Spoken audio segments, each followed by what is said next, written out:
एक बारिश भरी रात थी। दो लड़कियां एक अजनबी के दरवाजे पर दस्तक देती हैं।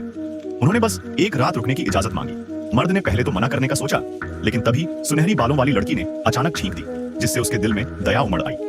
लड़कियों को पूरी तरह भीगा हुआ देखकर उसने आखिरकार मदद करने का फैसला किया और उन्हें अपने घर के अंदर बुला लिया। लेकिन उसे क्या पता था कि उसका ये छोटा सा भला उसे बहुत जल्द बर्बादी की तरफ ले जाएगा। जब लड़कियां घर में दाखिल हुईं, तो उन्होंने जूते पर कवर चढ़ा लिया, जिससे वो फर्श गंदा न करे। ये देखकर मर्द ने अपनी सारी शक शुबा छोड़ दी। उसे लगा शायद वो जरूरत से ज्यादा सतर्क था। आखिर दुनिया में हर कोई बुरा थोड़ी होता है। वो जल्दी से कमरे में गया और 2 कंबल निकाल लाया।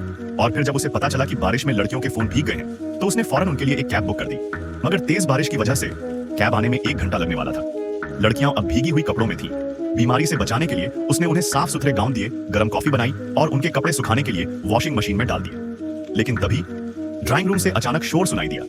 वो भागा भागा वहां पहुंचा और देखा कि लड़कियां उसकी रिकॉर्ड प्लेयर चला चुकी थी और उसका पालतू कुत्ता गोद में लिए मस्ती कर रही थी। उनकी दिलचस्पी देखकर वो भी अपनी शौकीनी दिखाने लगा, पर तभी लड़कियां उसके बहुत करीब आ गईं, उसे पकड़ लिया और चिपक गईं। वो घबरा गया और दूसरी सोफा पर जाकर बैठ गया, मगर लड़कियां फिर वहीं आकर बैठ गईं। उसके कंधे पर हाथ रख दिया।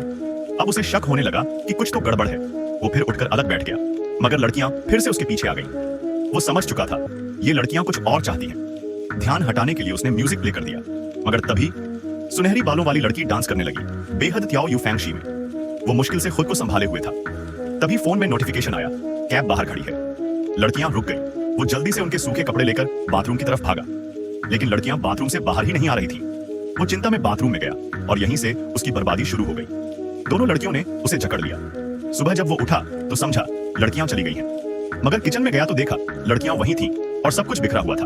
वो गुस्से में चिल्लाया, दफा हो जाओ मेरे घर से। लड़कियां हंसती हुई बाहर चली गईं, लेकिन बात यहीं खत्म नहीं हुई।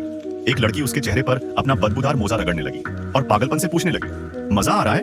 वो छटपटाता रहा, पर उसके हाथ पांव बंधे थे और लड़की उस पर हाथ उठाने लगी। सुबह जैसे तैसे वो खुद को छुड़ाकर बाहर आया और एक लड़की को पकड़ लिया, मगर तभी उसने कांटे से